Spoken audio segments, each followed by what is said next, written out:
Hello, name's Savo. I don't usually make videos for YouTube, but I just watched The Slender Man and thought I would put up a couple comments on it. Um, all in all, I thought it was a well-made film, at least from a technical standpoint. I mean, although I have to admit, I thought the wife came off a bit too 20.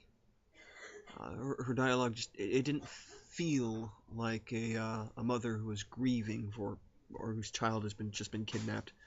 Um, she just came off a bit more like a young adult or a teenager who was having problems with an adolescent boyfriend.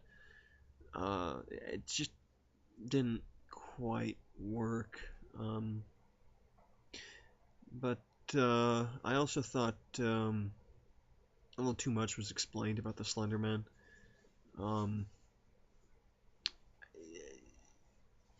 when you explain too much, I think it kind of undercut the eeriness of the character.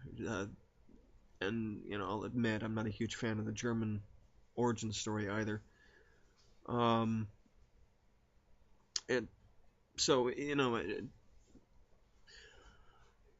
it just didn't quite. I just it didn't leave me intimidated. So I mean, please don't take this as me bashing the film. I mean, honestly, there were some shots in that movie that were really beautifully done, very eerie, setting a great tone and mood for the film early on. That opening was quite well used.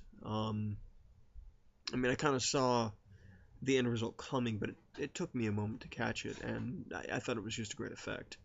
Um, but it never really creeped me out. It never made me jump at any points, which is something that I hate to make the comparison, but Marble Hornets is really good at, or at least they're very very good at using some absolutely creepy images. I mean, there are a couple of the tapes um, actually make me want to, you know, turn on the light or and I'll admit it's not very easy to creep me out.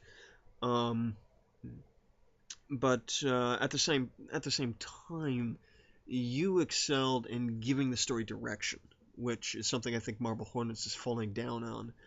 Because the first season was really good. The second season it feels like it's meandering a bit. They're trying to put too much in, and I hate to say it, but as much as I enjoy it kind of feels like it's going the lost route. So I do think that by giving it a more solid direction, it definitely was good for storytelling, and it um and I have to admit you get big kudos for a decent film. I mean, I rather enjoyed it, and big perks for not wasting the detective. I too many films kind of make that character kind of too cliche. Um, but you made good use of him, and and did very well with the interweaving storylines. They worked pretty well together without getting too ambitious or too complicated. Um, and and I also have to give you big kudos for making it free to distribute. I mean, I can definitely tell you I'll be passing it around because I definitely enjoyed it, and as just coming from one actor, I do look forward to seeing your next film. I would be definitely interested in seeing what you do because you did fairly well. So anyway, this is Salvo signing off.